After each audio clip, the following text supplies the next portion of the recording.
Clementine, by the way. I'm Joel. Hi, Joel. No jokes about my name. You like? You look like a tangerine. I want to be a great, big, huge elephant. You're trying to figure out, did I have sex with someone tonight? Isn't that how you get people to like you?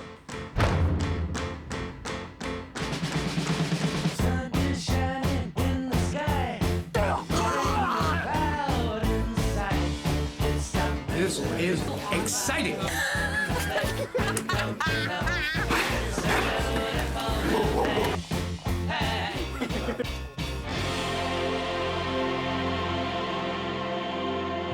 What's the name of it again? Eternal Sunshine of a Spotless Mind. I just say it's a Charlie Kaufman script, and then they kind of understand the vibe of it. It's probably one of the wildest Kaufman scripts I've read. So I end up just saying it's this movie that Charlie Kaufman's doing with Michel Gondry and Jim Carrey and Kate Winslet are in it. You're not a stalker or anything, right? I'm not a stalker. You're the one that talked to me, remember? That is the oldest trick in the stalker book. There's a stalker book. Okay. I gotta read that one. It's a wonderful story. I had worked with both Charlie Kaufman, the writer, and Michel Gondry, the director. When I first read the script, it felt to me like the love story that I had always wanted to see, which starts off with the point where two people are sick and tired of each other and at each other's throats. Clem, let me drive you home.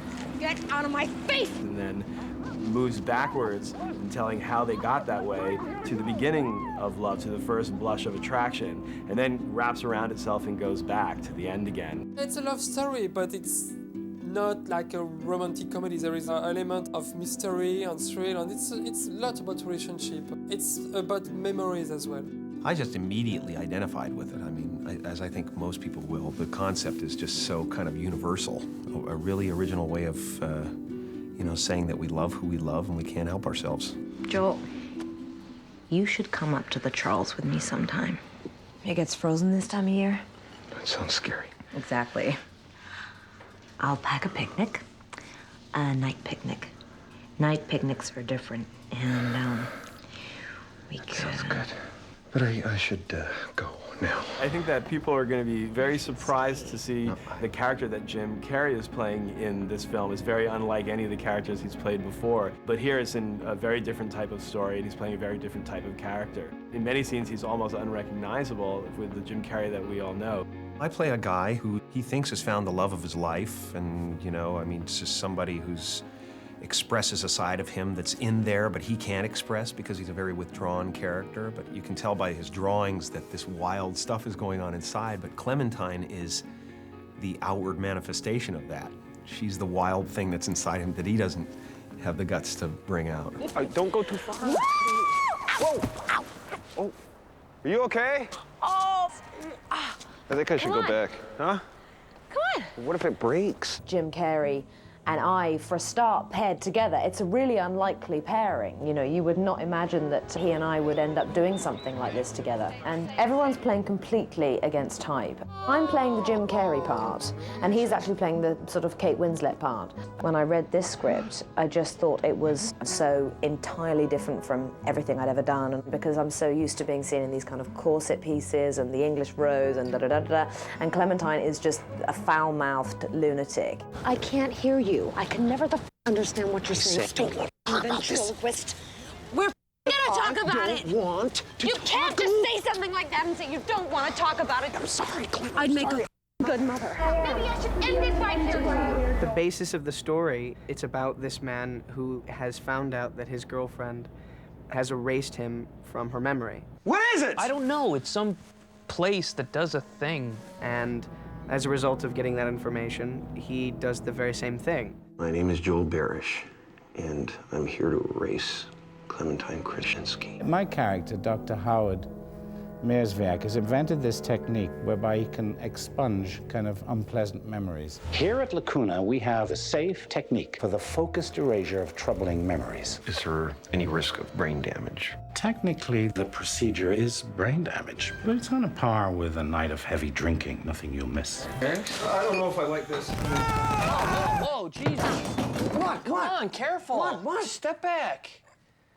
Take it easy. Lacuna, the memory erasing company, is basically like the guys who will come and paint your house for $10 a room, you know? You see these two characters, Stan and Patrick, just fumbling and bumbling around. And they got ships and cokes and stuff all out over all this medical equipment. It is funny with Mark and with Mark and Elijah, because those two are just like frickin' freck. They just are beating on stuff.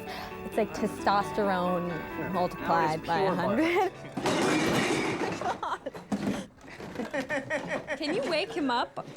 You can't wake him up. I'm in my head already, Arden.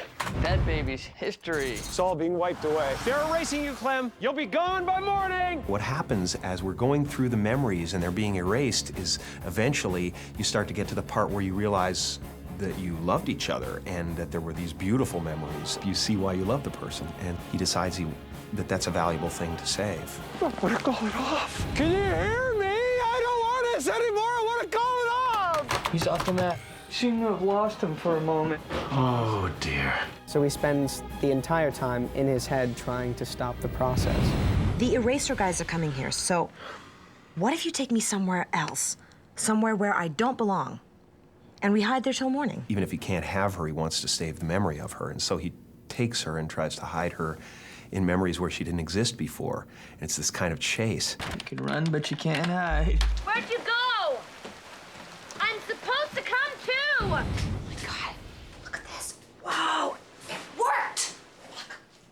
Look at this dress, man. I think it's working. Look, we're heading, Joel. Look. Hey, Joel. I want her to pick me up. It's weird how strong that desire is. Joel, look at me. Look. You'll remember me in the morning, and you'll come to me, and you'll tell me about us, and we'll start over. People's memories lie all the time. And part of the trick, I think, is that as we go back in his memories, there's pieces of the room that aren't there anymore. So we've really played around with the continuity a lot in the film. The intellectual side of the Charlie Kaufmans and the completely artistic, whimsical, crazed visual side of Michel Gondry and his ability to experiment is incredible. And one more time, more spinning. It was very clear to me coming into this that Michel, he's really a visual genius. And I mean, I say that with utter admiration. I'm telling my director that he's irreplaceable. What would I do without my little frog? The things that he does through the lens by just twisting a light or putting in panes of glass and making me be present in a frame and then disappear literally in front of your very eyes. It's like magic. I love being bathed in the sink. Such a feeling of security. What the heck was he doing there?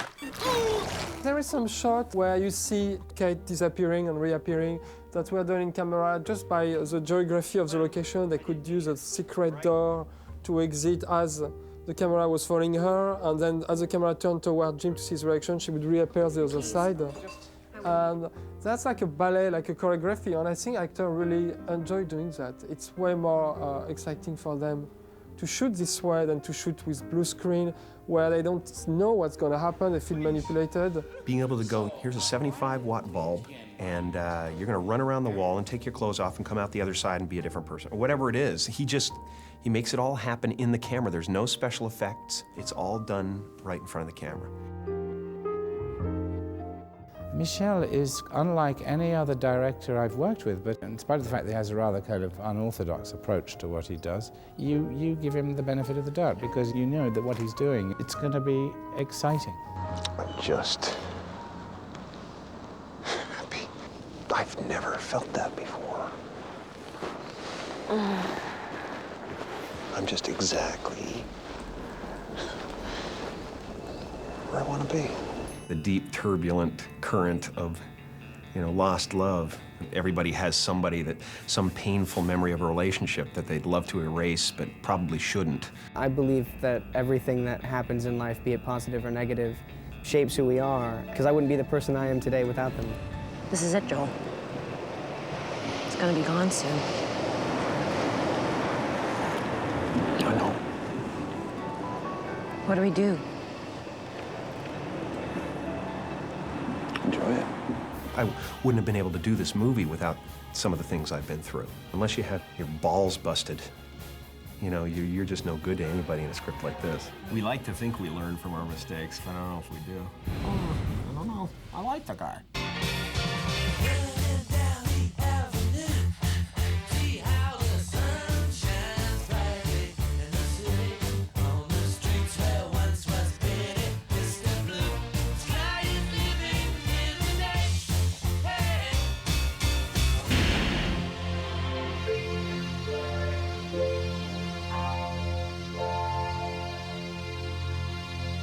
I want my mommy. This is sort of warped.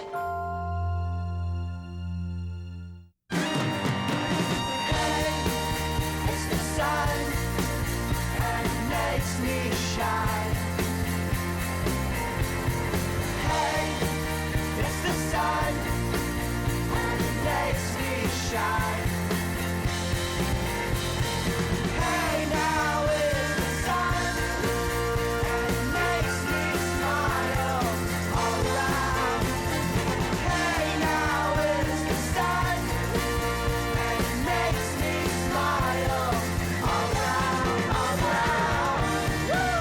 Ba-da-ba-da, ba-da-ba-da, ba-da-ba-da, ba-da-ba-da, ba-da-ba-da, ba-da-ba-da, ba-da-ba-da, ba-da-ba-da, ba-da-ba-da.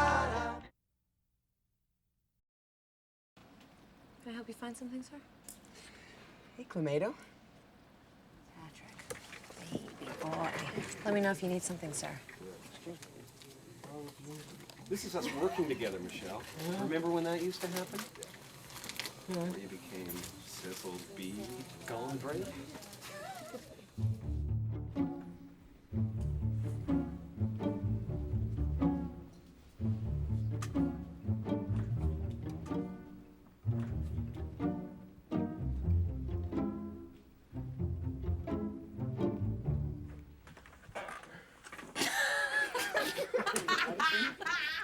Great. Oh my God.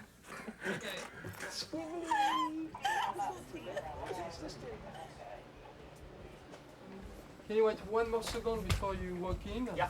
On the rest, can we make it a little faster? Yeah. Or? Okay. Action. I don't know you, so it doesn't really matter. Well, obviously you do. And who the fuck is that? We have Some fucking French guy? Kate and us got together, and we, you know, he would say things like, okay, we're going to try to create real, you know, moments between people who have loved each other for a long time. And you know, next thing you know, we're on the ground, I'm screaming, whatever. Things are, you know, things get completely out of control. And yet it was a wonderful way to just to connect with Kate.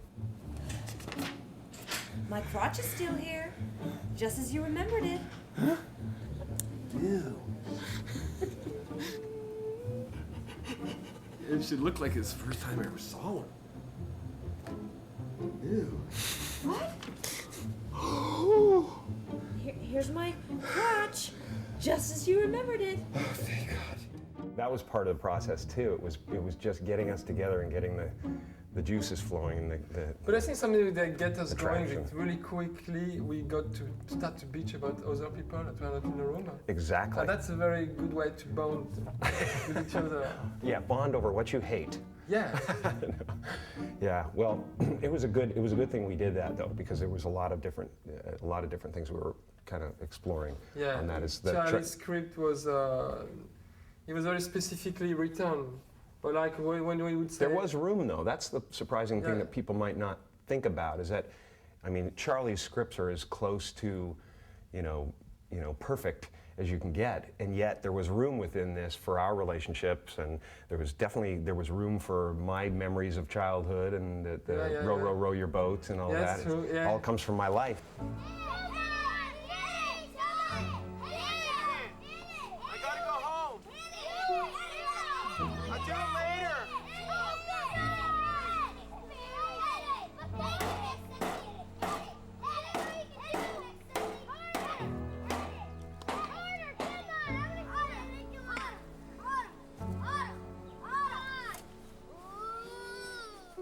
there comes a time in every boy's life where he's faced with, take the BB gun and kill the bird, or whatever it was. And I can't believe that, I couldn't believe I was in a movie that would allow that.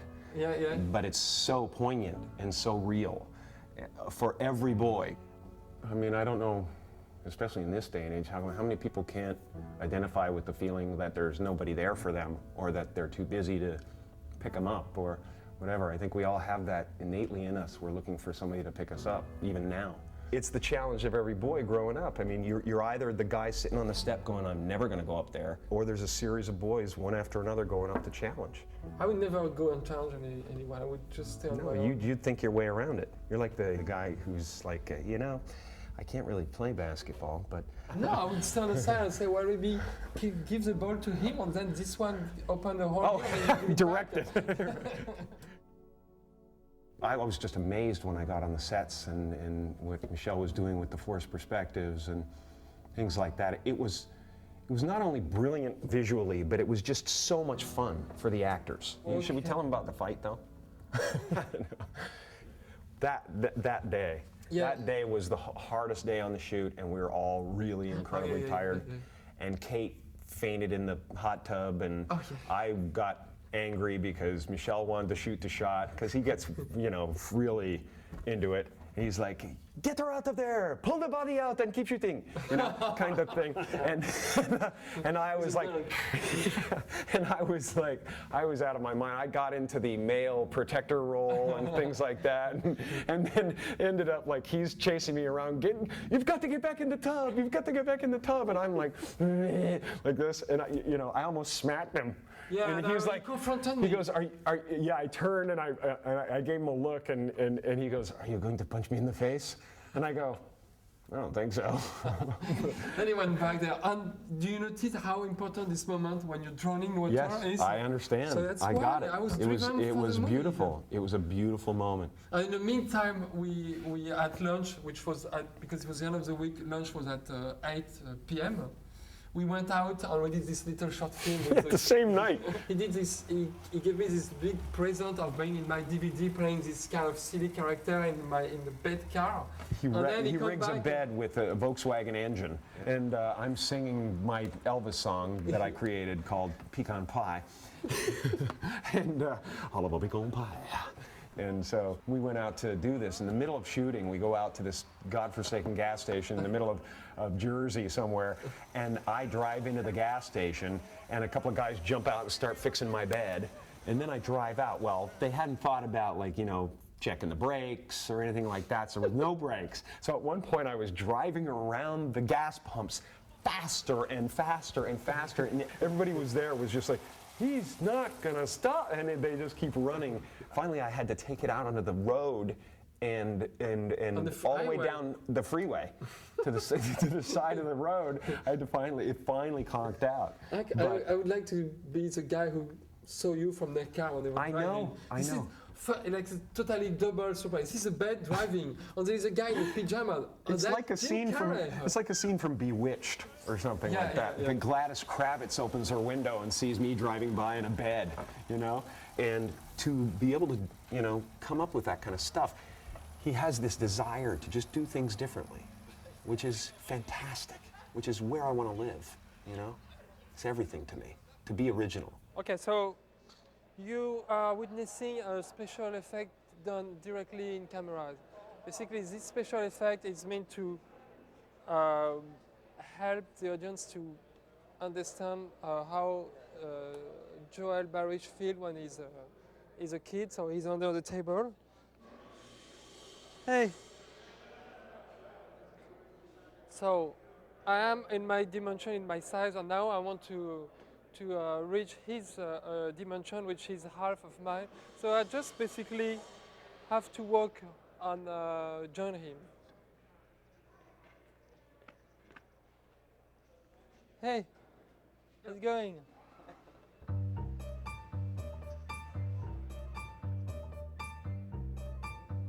You want to be around people with ideas and guts. That's the key to everything, is just keep coming with the ideas. Some of them work, some of them don't, but you're not sitting there just going, how can we imitate what we've seen before? Yeah, that's true. Anyway, the teacher's coming.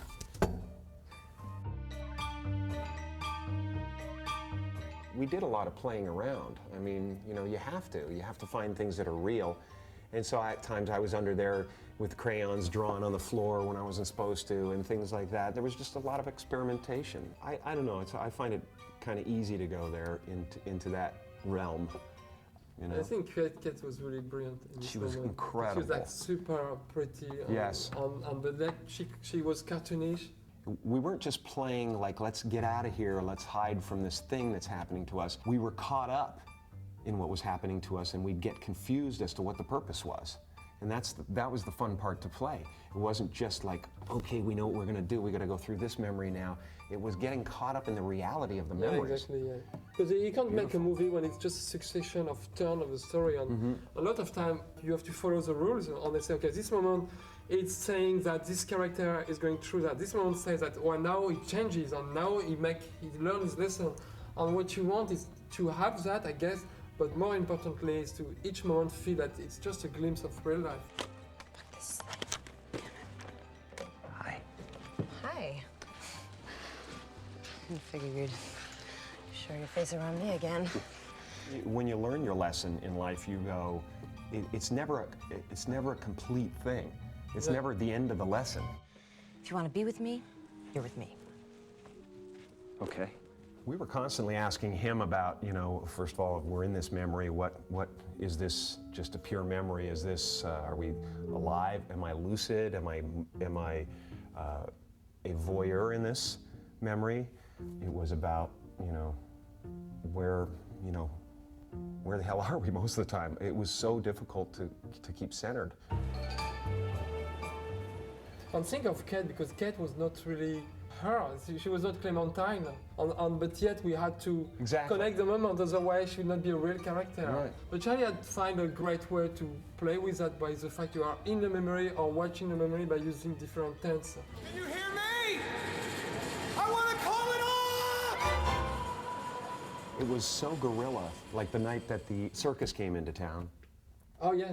And we were down shooting some scene in the subway, and suddenly we just hear in the middle of everything, we hear, the circus! Like this, the circus is in town, circus is in town. They walk the elephants in through the tunnel, and it's the only way to get them to Madison Square Garden. So they walk through this parade at 12 o'clock at night. Of course, Michel doesn't even think twice. That's a great thing, you know, he just goes, you know? And he said, get in the vans, like this kind of thing, and everybody's in the vans, and we're flying through town, and we catch up to where the circus is gonna come around, and all of us, crew, cameras, everybody, are running down the streets of New York. They were fucking fast. They were moving, and the crowd was moving. So the whole time we're getting shots for that scene. There's a paparazzi right this close to my head going, Jim, please, God, my kids! Like that kind of thing. The whole time while you're trying to be in the scene. It is the most challenging thing you've ever seen, but fun. Me and Kate, I grabbed her hand, man, and we're just running through these crowds trying to get to the next place where we can get a shot. And there is my favorite shot of Jim in the movie, I think. It's when we find this trick that you would do with wearing your jacket to play like an elephant for her. And she disappeared too early, and that was one of my tricks. I asked her, okay, Kate, go. And he's really looking for Kate because he didn't finish. I actually said Kate. Yeah. That's right. And he looked so lost. You look so lost because you didn't have time to do the elephant trick, and she was gone. And we use this look in the film. I know, and it's beautiful. It's so sad because you're like looking for Kate, and she didn't let you finish your moment. So what he's trying to say is he tricked me into a good performance. I remember watching some rerun of In Living Color, and at the end of the show, it's like Saturday Night Live. Everybody comes out and dance on the stage, and everybody's like super friend. It's like the best moment, everybody hug. And there is one guy, he's taller than everyone, and he's doing nothing but being lonely, and it's Jim. But I was definitely a little bit of a fish out of water when it came to the hip hop dancing at the end of the show. To me, that was what was one of the things why I wanted you to be Joel. This loneliness. Well, for me, it was an emotional journey and a kind of reopening and examination of past, brokenheartedness, and a lot of it I was trying to speak to certain people, and I'd improvise, and we'd do these scenes where I'd talk to the doctor, and we'd do like an hour of me just literally spewing my real stuff without the names and such, and it was quite interesting. No, that is like a TV. Women became different, men became different. I hate women. I hate them. I do. You do? That's not true. You do? That's not true. I mean it. I don't hate women.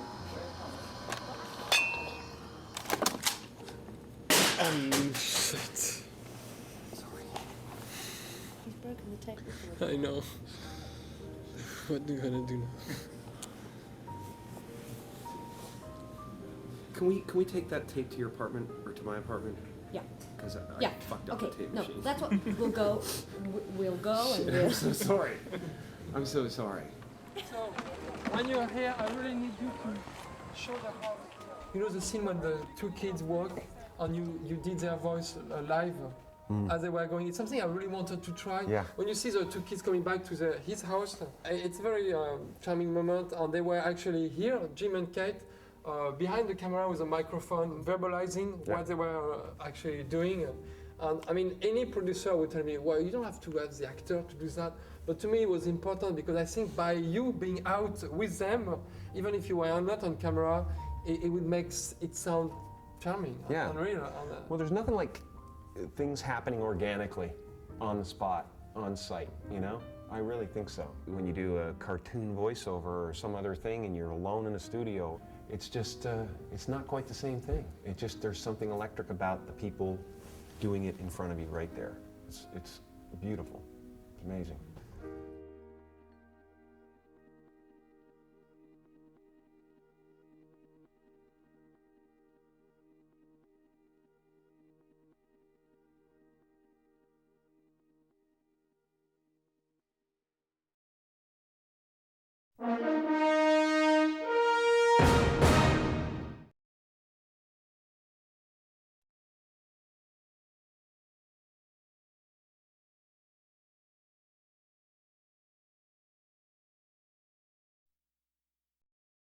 The general kind of atmosphere at work every day was, well, let's just try it out. You know, it was very experimental, and it was amazing. Amazing to see how it all came out in the movie.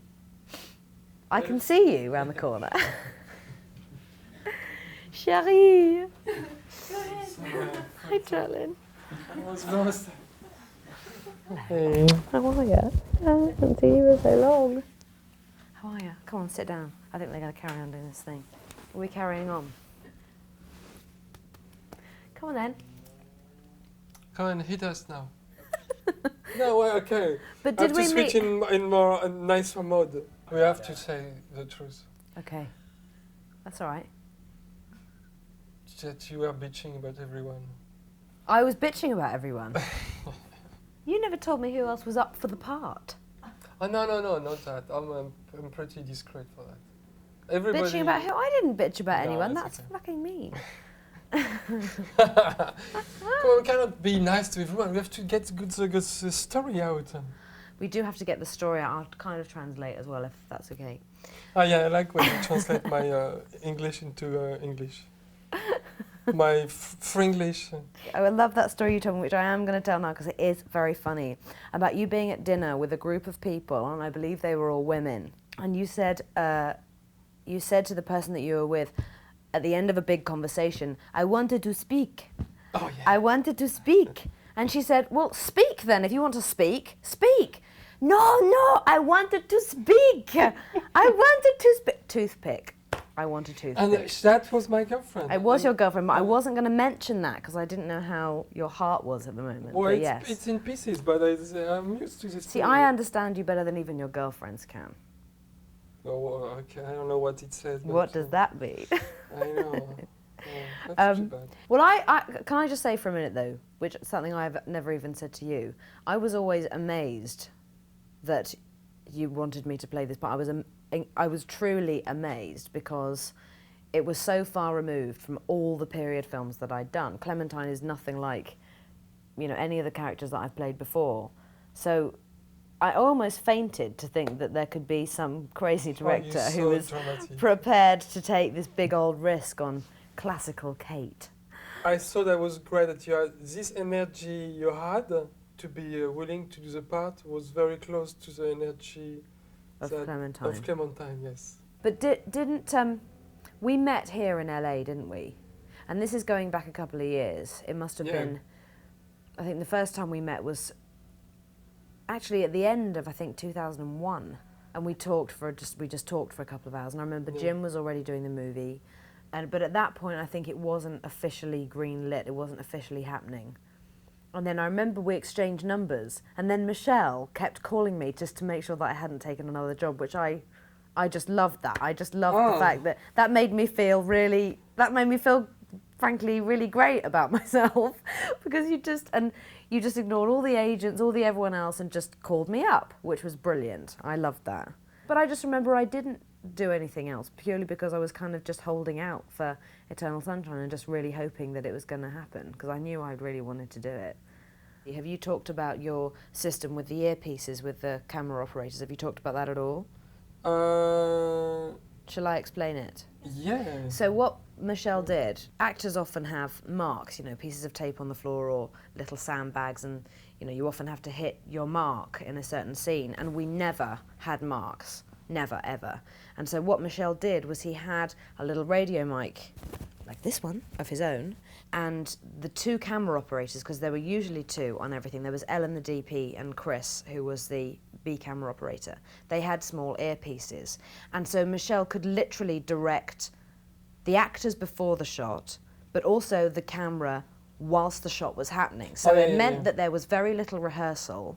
So what would happen was everything would change in every take. It was just different every time. The camera would be in a different place, and it didn't matter what Jim and I were doing or any of the actors were doing. So it gave the actors a lot of freedom, because it meant that we could just do the scene differently every single time. You know, we might have done one part of the scene sitting down on the sofa like this, and then we could have just decided to get up and walk to the window, when in the previous take we might have stayed sitting on the couch, which just meant that everything was very spontaneous and kind of fresh in every take. Yeah. So that we didn't kind of get stuck on a particular emotion or a particular scene. Or I myself loved the fact that you did that and you spoke to the operators during the take. Could you hear me? Could you hear like a French? I could hear you. I could hear you. But that's often because I was listening for you. Okay. It's like there is one chance out of 10 it's gonna work. I don't know if you remember when we did a scene in the woods. It started really contrived, and a lot of time when we start, and it's not the actor, it's like the whole thing, it's ill, it's like not working. Not working, yeah. And then if you get stuck trying to do the same, I mean, sometimes you can get past a level and get to really something true and real. Sometimes you may as well really start fresh and start again. I remember the scene in the bed. There is a scene when you guys are in the bed and you were doing some painting. Yeah. And we did it two different completely. We did it completely different ways. And I can't remember the one I picked, but I remember at the end of half of the day of shooting. Well, I remember that scene. I remember that scene very distinctly, because it's the scene when Joel and Clementine are sitting on the bed and she says, "You don't tell me things, Joel." Yeah. It's that scene, and he says, "Oh, we don't have to. Communicating isn't always talking." And she says, "I don't constantly talk." And then she says, "I'm really pissed that you said that to me." And I remember the beginning of that scene originally, Clementine was doing one of her kooky little things, and sitting up in bed, I was painting hard-boiled eggs. Yeah, do you remember that? Yeah. I was painting on hard-boiled eggs, and then we just scrapped that whole idea. No, do we? Yeah, no, it's not in there. It is still in there? I think at some point we tried, okay, let's do it more intimate. That's right, and then you had me do one where we were like, and I was kind of lounging on his shoulder, he was lying on his side. Yeah, I remember that. And he was like smelling my armpit or some crazy stuff. I can't remember. I think it's important. I remember there being a lot of armpit sniffing on this movie. Yeah, a lot of sniffing and stuff. But it's good to be able to throw everything away and start fresh. And sometimes it's really hard for the producer to understand it. It's like we're wasting time and like, no, but we got it, it's fine. But I don't know, it's good, I think, to be endangered all the time. Yeah, I agree. So I loved it. I mean, I've never experienced that before, of just really being able to try stuff out. And I mean, we as actors, I know, always felt that if we'd all got to the end of a scene and we were moving on to something else, if we had felt that there was an idea that maybe we wanted to try, you know, that you always wanted to try whatever that was because, you know, maybe it was going to be a good idea or not, but sometimes it's just always, because I don't want to upset you. Sometimes it was, right, great. Fantastic. So sometimes it was just because you wanted It's true, it's like just humouring us to get us to give a good performance. No, but it's a lot of time. It's like so many things I have to average in my process in my brain to give the answer. It's like, okay, well, Kate just gave me an idea. I think it kind of sucked, but he said, maybe, he just said, I think it kind of sucks. Yeah. Carry on. But maybe if I say no, she cannot be like a little upset or sad, and then it would be hard for her to perform after that. So I have to humor her and try it, and then I do it, and then it turned out that it's a better idea than my idea. So it depends. Sometimes I know it's a good idea, and but sometimes so it goes like that as well. I have to think, okay, I will say no now, but then discreetly I will say yes later, and I often nobody. It's so many shit I have to deal with to make everybody on the same level and happy. Make everyone happy, stroke everyone's pathetic egos. Oh my God. So what you're trying to say is that basically you tried out a lot of our crap ideas and let us think that they were good ideas. And sometimes I really thought the idea was crap. Oh my God, you are so lame. But they were, sometimes it turned out they are great. And sometimes it's funny in the acting, but sometimes it looks really bad when you shoot it. And then when you project it, there is a layer that comes and makes it's good. My God, so you're now making me feel not only did we have crap ideas, but sometimes our acting when we were shooting it, you were just thinking it was really bad. But that's what it, you know, this is what it was like at work. We would always talk like this, you know, and you would sometimes say, you know, I have this idea and what we are going to do. And I would listen to this idea and think, oh, you know, it's never going to work, of course, but we'll try it anyway. But every time it worked. Every time it worked. Well, not always, I guess. No, it did, as far as I was concerned. No, we were trying to talk about the rehearsal. Rehearsal, right. And it's scary. I swear. It's scary. Is that scary for you guys when you... you guys have to pretend like I have to do when you... I mean, the only thing I did think was that when we had our 2 weeks of rehearsals, and the rehearsal day never really got going, even though we'd arrive at 10 a.m., never really got going until about 12:45. Yeah. And I do remember thinking, Michelle's kind of stringing this out here. He's just putting off beginning this day. He's just putting it off. He doesn't want to rehearse. I do remember thinking that. But I thought that was more, you didn't particularly want to rehearse the actors as opposed to you were maybe scared of it. I was really anxious and I had to pretend to know what I was doing. And I was procrastinating. That's a good word. Procrastinating. Yeah. See how you make procrastinating or whatever I say into this word. Well, I just knew you weren't saying prostate, so you could only have been saying procrastinating. Well, you say that, but you when you talk about the thing in the ear, you say herpes 10 times. Hairpiece? Like, what did you say? The stuff people were carrying their ear? Wax. No, earwax. It's the sound, the little speaker you have in your... Earpiece. Oh, earpiece, okay. I thought you were saying everybody has some earpiece in their ear. I was like, that's gross. But with the rehearsal, back to the rehearsal. Yeah, we were trying, Charlie had written these things that were beautiful, where the acting was supposed to decay, like but you had a word. Yeah, but you had a word for it. There was some word that you were you were concerned to try and find a way in which we were going to act erasing, which I was always terrified of because I thought, well, what are we going to do? Speak differently, speak slowly, talk backwards. We tried many things. Yeah, but we tried that for about a week. I remember for a week thinking, Christ, are we ever going to move off this trying to do this thing? Yeah, but I had to humor the script. Yeah, well, that was the great thing about doing so much experimenting, which we did. I mean, we were actually a bit indulgent with the whole experimenting, I think. I think we were, indulging in our creativity. I know, but maybe you may think we could have rehearsed more the script and stuff, but the thing is, like, if you do something good in the rehearsal, it's scary because I'm really concerned you're not going to be as good in front of the camera. Yeah, I mean, I remember being concerned about that as well, thinking, God, are we, you know, we started off reading a lot of lines off the script, and I remember you really didn't want to do that because you didn't want to lose anything. Yeah, because when the first time you read them, you get kind of some surprise, and then after you get in control. I think my main job was to make sure nobody was in control. I didn't want to be the only one. Yeah, no, because I was not in control. But I wanted people to be equal to me on this level, not everybody to be lost. And I was not in control. But Michel, trust me, everyone was as lost, if not more lost, than you have ever been in your life, actually. Okay. We were in the hands of the master. I think I just challenge myself to be as ridiculous as possible. I know, but I think you were quite ridiculous, don't worry. Oh, depends. It worked. It was good, actually. No, I think it's implicit that we love each other.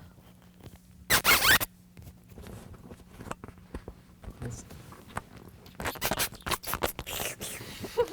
Okay, there you go.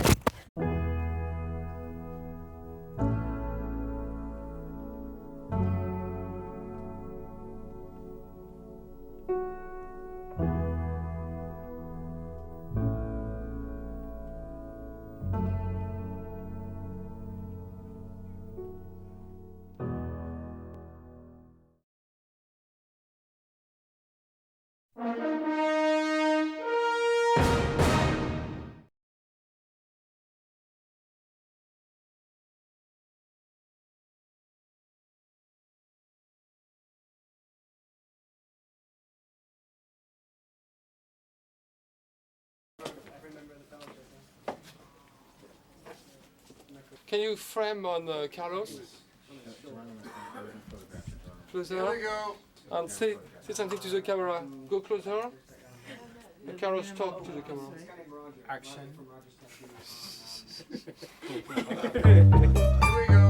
I think it's going to be fascinating to watch Michel's process and the ideas that he comes in with every day. He's really a visual genius, and I mean, I say that with utter admiration. He somehow manages to be a real dynamo. He's got this great work ethic. My trick is I have no confidence at all. He's remarkable. I always assume it would be a disaster. It's like magic. I mean, I've never seen anything like it. So innovative and so creative.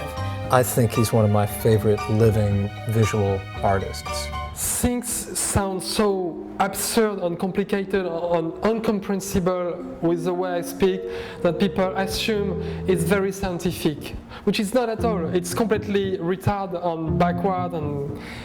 But I don't know, if there is a hope things can work and everybody has a hope in the same direction, you end up sometime to do something that could be amazing.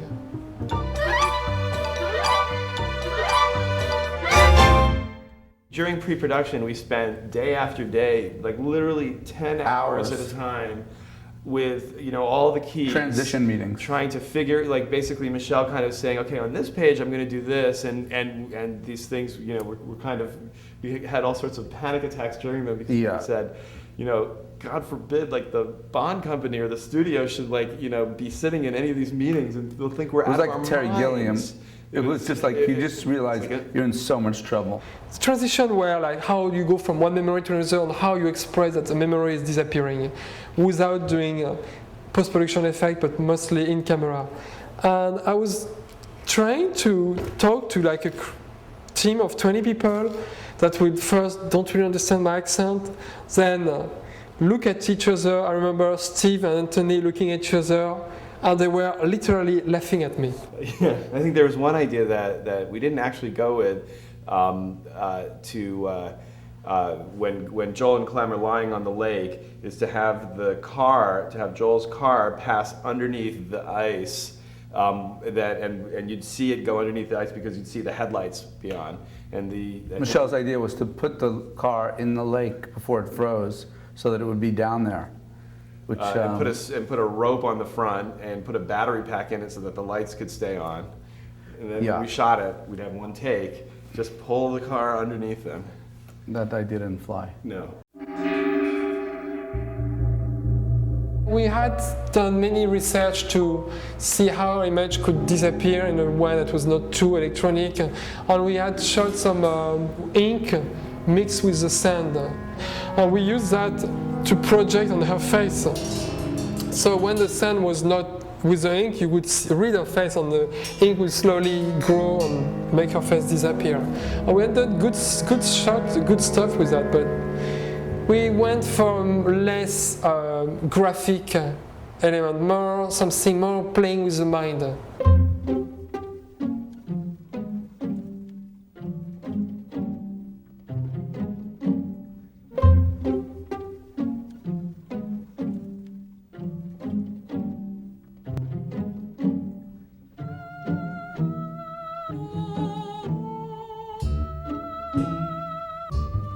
In the script, he had repeatedly this line about that the memory turns into a husk, right. And I think that the memory turning into a husk was, was basically what the like 80% of the scene of the effects in the movie are about, is about how to interpret that line.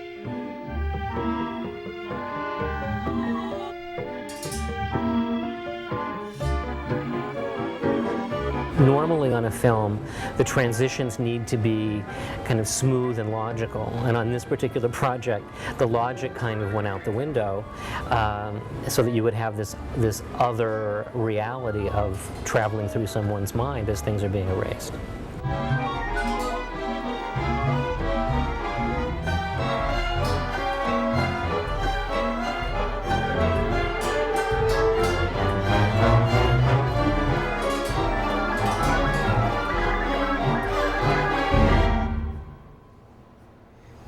I remember I was frozen by fear, and I called Charlie one day and said, I'm not sure all those effects for the transition, I'm not sure they're necessary, maybe we should play it another way. And we decided, okay, we won't do all those complicated optical tricks. We have to make effects that are more about the editing, more about the light change, or some more subtle but more visceral effect.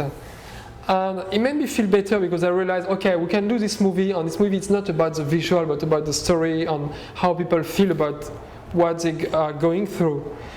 And little by little, when I regained confidence, I re-put some of the idea I initially had. Like we had this frame with this screen on it to separate the foreground of the background. And sometimes, like at the end of the flea market scene when Kate argues with Jim, he walks off her and she stays behind and she starts to be blurry. So we have this frame, and it was just this plastic that we will hang on the frame, and you don't see the frame because it's off camera, but you will just see a layer of blurriness that is a little contrived.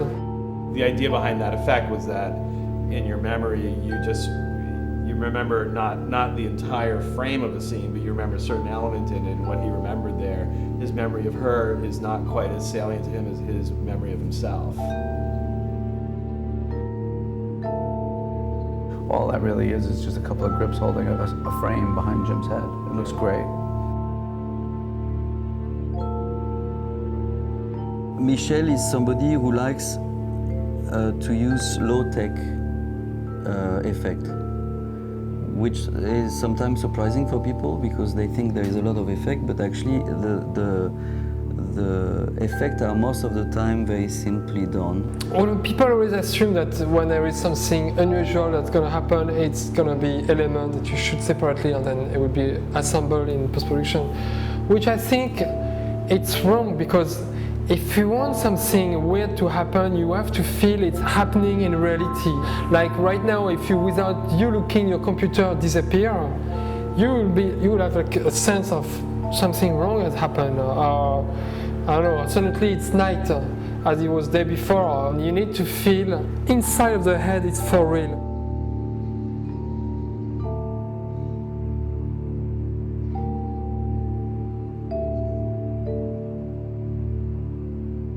Orson Welles, when he did his first film, didn't know anything about the cinema technique because he was a theater director. So he wanted for the film, he wanted to have a fade to black. And so he asked his lighting technician, to do a very complicated system to switch off the light gradually to black. So they do the scene, and they do the scene, the fade to black. The whole studio is fading to black, and then the scene is off, and then the story says that his main operator is going to see Orson Welles. They go on a private place, and the guy explains to Orson Welles that actually this is possible to do in post-production. But because Orson Welles didn't know anything about technique, he had to create this himself with a very simple technique that was complicated and simple at the same time. And I remember that Michel was also kind of fascinated by this story. And I think it's very clear in the film that he likes this idea that how to make an effect without using anything really too technological. It's about this trick, this play of time and space, like a magician would do. You know, it's of giving the appearance of something, you know, but he actually is able to show it and didn't do it by using visual effects, which I find, you know, incredible. He uses his mind to be able to figure out how to do it, rather than just allowing it to be done by post. Plus, it's fun to do. It's fun to do, and it's fun that to have everybody working on one idea, and then in the beginning nobody believes them. First, nobody understands what I'm saying because I speak with my accent, and they say, well, okay, this guy is crazy, doesn't know what he's doing. And sometimes I would go to the set, say, okay, let's do something crazy today. And when we did the shot where Kate disappears, was one of those when we follow her and she goes to a hidden door, and then she comes back, and we see her disappear again because there is her double who's there already. Now, see, Clem, I assume you fucked someone tonight. Isn't that how you get people to like you?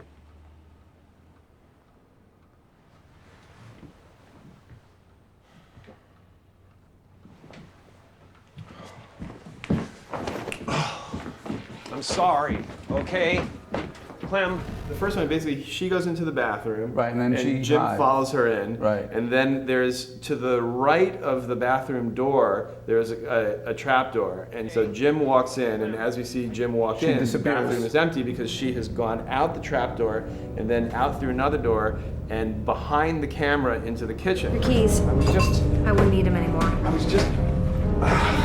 And the camera pans around to the door, and then you see her going out the door, and that's a double.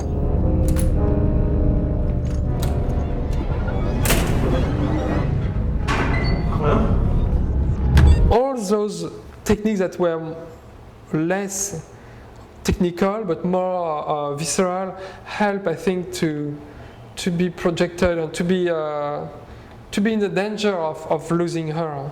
Some of the things that got lost in the movie that were never in the movie, you know, where suddenly I'd get to work and there's a car in the living room. And my job is to get in the car with the stand-in for Clementine, and Clementine's fighting with Joel in the front seat, so we're behind ourselves. Then we go out the back door when the camera moves off me and run, haul ass, stumbling over things, pulling clothes off, flying through the air to the bed like this before the camera sees us through the windshield on the bed, and I'm massaging her, like we're just hanging out and I'm massaging her and stuff like that while we're watching from the car, watching ourselves from the car through the windshield. And to be able to, you know, come up with that kind of stuff, he has this desire to just do things differently, which is fantastic, which is where I want to live. There were 2 times that there were vehicles inside Joel's apartment. The Lacuna van did make an appearance inside Joel's apartment. That is not in the film. There's definitely a lot of, you know, small things that we tried that didn't make the cut. And they don't, you know, it's not that they're not good. Sometimes they just don't make it for other reasons. Sometimes you just have to try to do as many of the ideas as you possibly can and then sort it out later during editing. Yeah.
When we did this scene when Joel arrived to try to, in his memory of the lab, trying to confront Howard, the doctor, and stop the procedure, we wanted to see two Joel. One was the one in the present, going from memory to memory, and the one from the memory. And I wanted to do that without this special effect in one shot. Newsweek! You always have to run! Newsweek! So we had this thing, and I planned all the camera motion like a choreography. So we would start following Jim in the corridor. He talked to Howard. Please. Then the camera panned from him to the doctor. And in the meantime, he goes behind the camera, take off his coat, sits there, as the camera without stopping, sees him again in a different look. And we see the second Jim. Then the camera comes back and he does the opposite motion. Jim goes the other way and goes here. I thought you understood what was going on here. I don't know. You're erasing her from me. And then you see him standing there again as he goes to open up the door. When you open up the door, which is ultimately me, you know, Michel says to me, he goes, "Okay, Elena, I want to give you a cameo." And I'm like, no, I don't want to be on camera. You're erasing me from her. And in the beginning, Jim was like, "No, there's no way we're gonna shoot that. I have my baseball game to go. Try one take and go." We had a good argument about it. It was like 15 minutes. I think, "Can't be done. I'm telling you it can't be done." Like that, and he's going, "Oh, why don't you just try?" And I'm like, ah, jeez. It's true, until you try it, you don't know if it's gonna work. I mean, sometimes the most stupid idea are the one that works, and then if they work, it's even better. It ended up being like a triumph for us, you know? I go back and forth 3 times to both positions in the scene, and you can even see when you watch the movie, it's not perfect. I mean, it's like, I'm sitting there, I've obviously just taken everything off and my hair's in 50 different directions. And then, you know, just before the camera comes to me on the other side, I'm putting the hat back on and I'm going, and then trying to assume whatever emotional life I had. He stole my identity.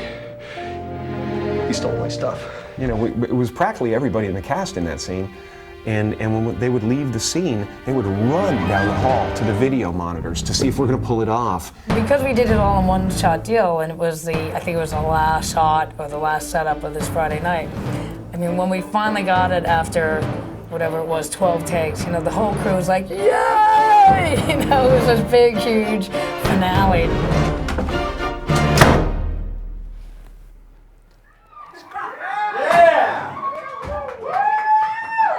The good thing is it's really fun to do, because you, instead to shoot before stupid blue screen, you shoot the action. You see the rope pulling the stuff, the camera moving there, and everybody has to be ready, and they know if they don't move fast enough, they will see their arm in the camera.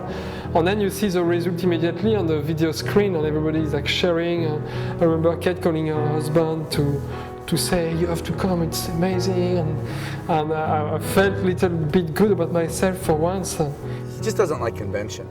And a lot of the things in movies, you know, they've been making movies for over 100 years, and a lot of the ways that they do things is because that they work. And Michel, a lot of times, will resist things that have been done a certain way for the last 100 years. And, you know, you don't realize how smart those ways are until you try to do it another way. and those things are, you know, done for a reason. And Michel has a little trouble with that. But, you know, overall, in the balance, it's really great to work with him because a lot of his ideas are fantastic and innovative and brilliant. And it does keep you on your toes. It's worth the trade-off. Yeah, it's a trade-off, though. Yeah. It's like a concert. I mean, I don't know how you feel about concert, but most of concert people try to reproduce what they have on a record, and it's boring because you know it's going to be next song, next song, next song, and then it's going to be finished, and then they will let you clap for 20 minutes, and they come back, and they come back a second time, and it's boring.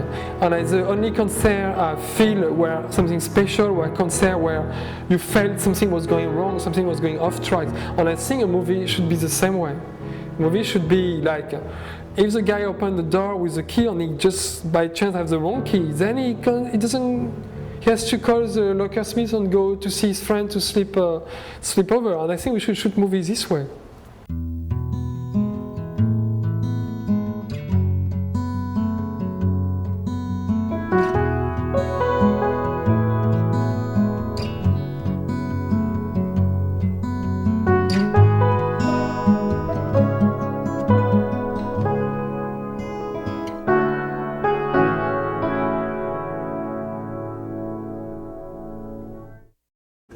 Why does nobody listen to me? If you wanted me to make a mediocre, if you wanted a mediocre movie, why did you hire me to do it? Yeah, I mean, you know, his tantrums are legendary.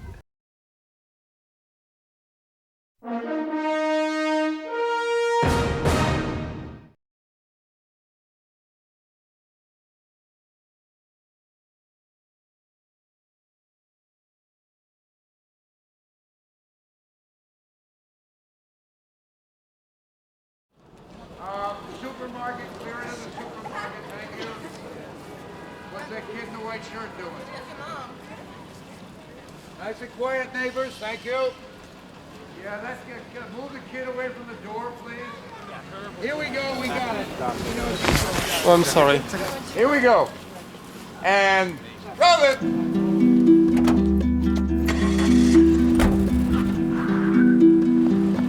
Let me drive you home. Get out of my face, faggot! I'm erasing you and I'm happy! Michelle likes a certain amount of spontaneity and chaos, and kind of our job was to scurry around and to try to make those ideas come true when they were appropriate. And trying to manage that is a challenge with Michelle. Yeah, as an example of that, the scene that you see in the movie when he's running up and down the street. The perfect ending to this piece of shit story! And slowly his signs that are in the store are being erased, and he's eventually morphed from one take into another take. We really couldn't keep track of what was going on, and said to him at that point, said, look, if it's working for you, then it's working for us, because we don't get what's going on. I'm Anthony Bregman. Steve Golan. We were the producers of Eternal Sunshine of the Spotless Mind. Okay, that's the scene when you see Clementine leaving Joel. That's the last time he saw her together.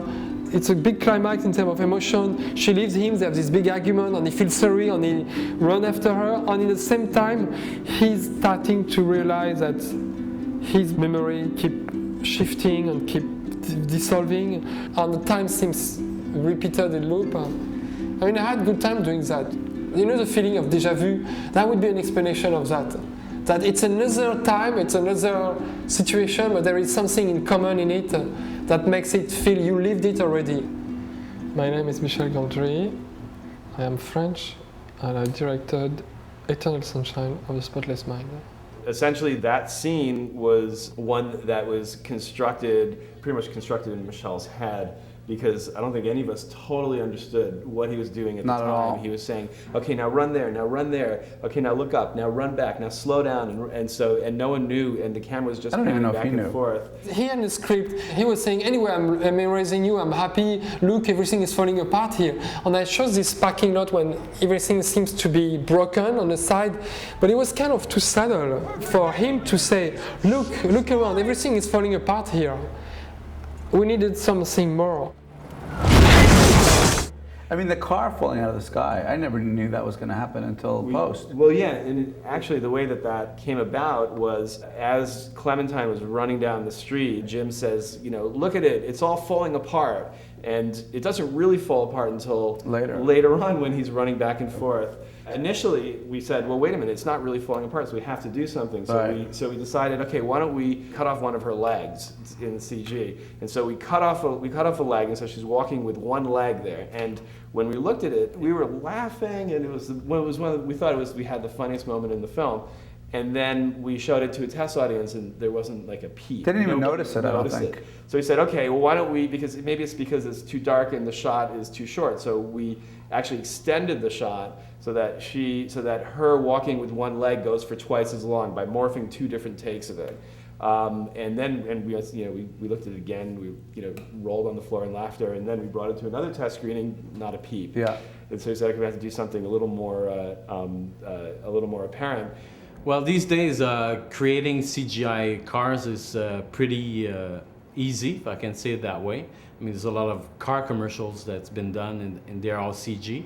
So we felt very comfortable that we could achieve a photoreal car falling from the sky.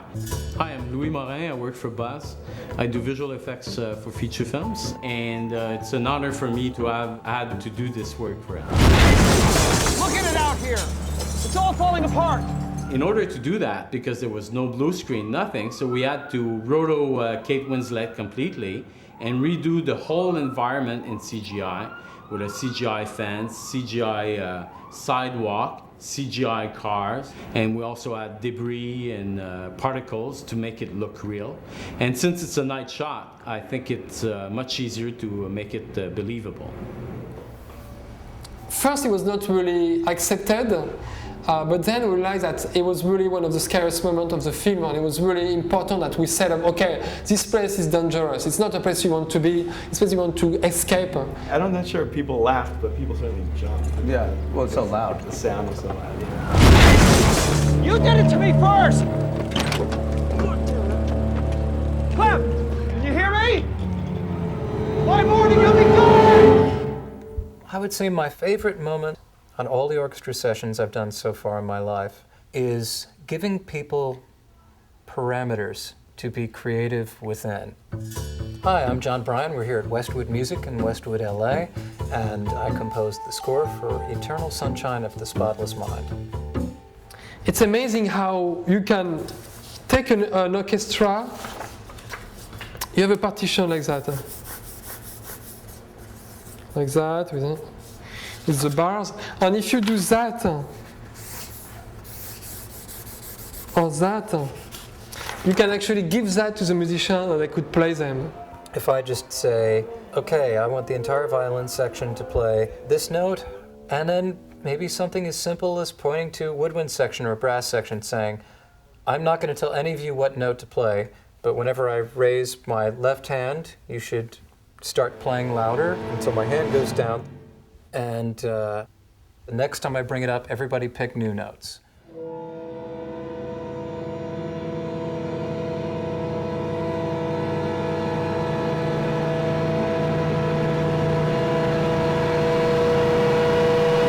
And all of a sudden you have an instant piece of unique music. By morning, you'll be gone! The perfect ending to this piece of shit story! Michel operates with the world of opportunities in front of him every moment. So he, if we were to discard something, will come up with some fantastic thing, you know? What is the sound of, you know, a school of fish swimming and making a right turn, you know? What represents that? Why don't we have that be this whole section? I find that wonderful. I think some people can find that frustrating. I think for people who try to produce movies, that kind of thought is just like, oh no, he just added 18 crane shots. I personally love it.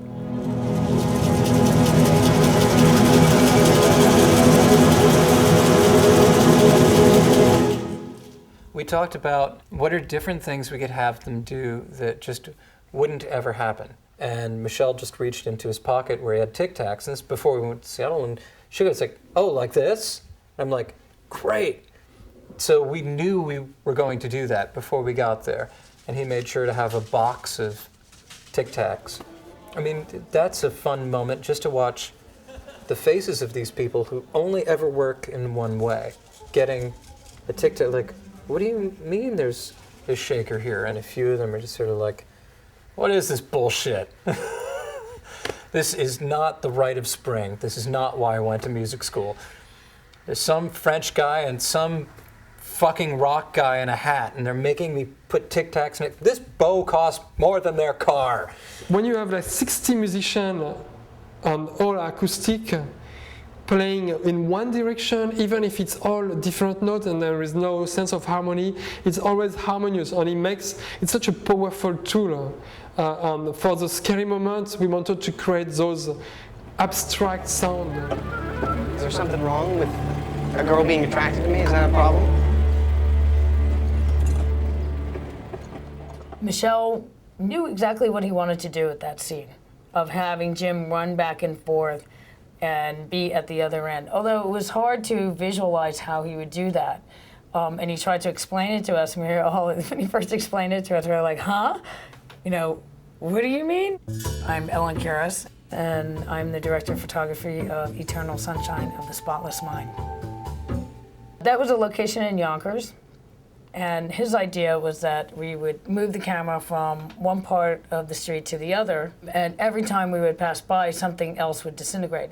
Now, normally people would do something like that with motion control, where you do motion control and things would change, you would change it, and it would be exactly the same. But Michel was definitely not into doing that. That's not what this movie was about. In fact, he wanted it to be as rough as it could be. And there were times when he told me to shake the camera, to move it much more, so that we could see that it wasn't a motion control shot. When I saw the shot list, I kind of laughed, because the first conversation I had with him, I said, Michel, you don't like blue screen, do you?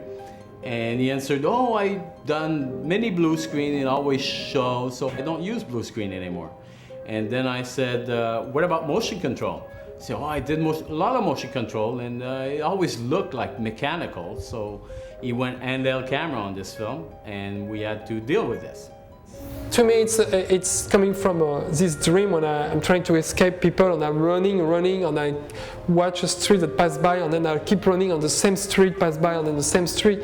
And I think to me, it's a good representation of how you feel when you're in those nightmares. And you feel you're in a place you can't escape. Because the danger to do movies that happen only in your head is people think, well, it's only a dream, it's only a memory, that's nothing dangerous gonna happen. But if you really get the sense it's physical, and if you push a door, you end up in the same room, and you walk across a street, and it's the same street again, then you feel you're in a dream, but you feel something really nasty that you have in nightmare that I wanted to have for this movie. Basically, Michel decided to go handheld camera and had this vision of this mirror effect that he wanted to do. So basically, Jim steps out of his car and goes across into his mirror image where the car is at the end of the street. So what I did is, he leaves the car and runs this way. You hear me? By morning, you'll be gone! And after, I ask him to run back to his car. And what we do is we flip the shot, and instead to run where Kate is, A perfect ending to this piece of shit story! he's actually running back exactly where he was. The trick, in fact, is that people look the same if they are one side or the other side.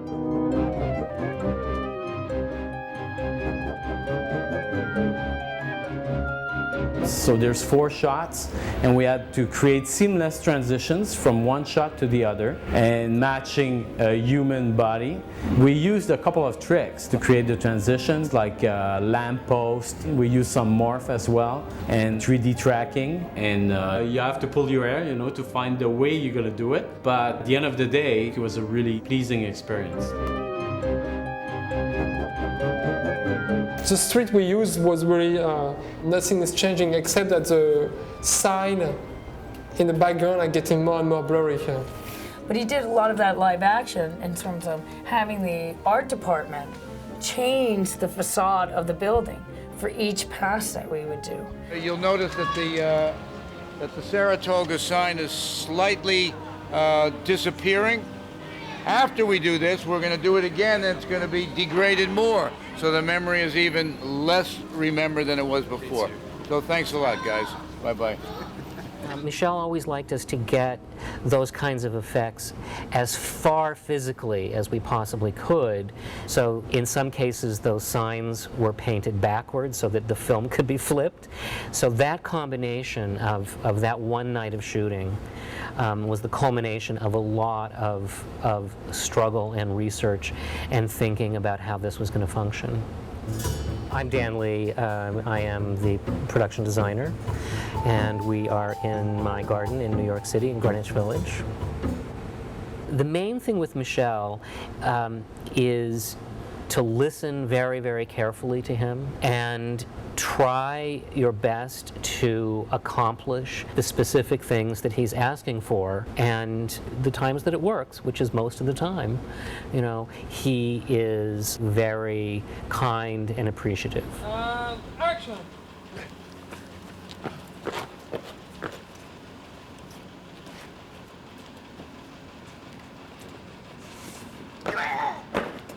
You didn't give me a signal.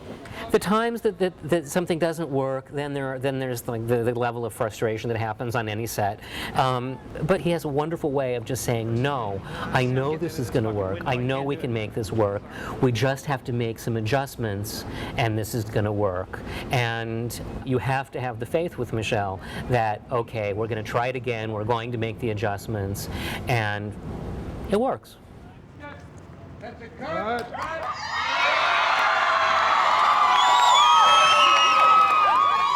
It was actually the shoot in which Jim Carrey mania most heavily manifested itself in the film, because hundreds and hundreds of kids showed up, and we had to make barricades for it. And every time Jim did a take, there'd be this roar of applause at the end and screaming and yeah, good going, and they would like laugh actually in the middle of each take. So we have to, in addition to make visual effects, we have to do sound effects to cut out the sound of an audience.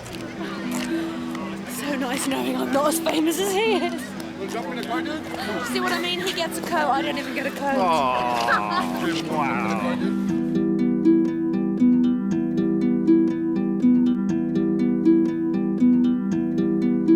That sequence epitomizes the spirit of Eternal Sunshine. It was all about, a large group of people coming together to make a largely unusual movie, And so there were a lot of things which were not, according to what one would expect, the book of filmmaking, but so much better for it. You do have to give yourself over. And when I did that, that is the time that the combination of myself and Michel and Ellen and those things would come together, and that is why the sequence is as successful as it is. Perfect ending to a piece of shit story.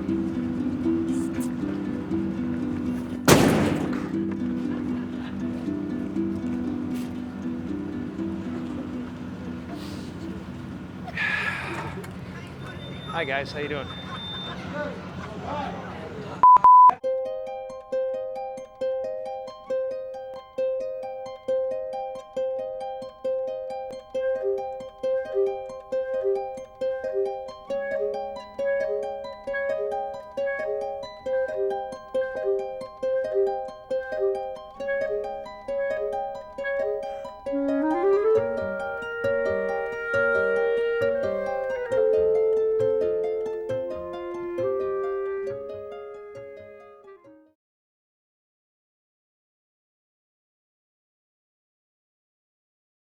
Thank you.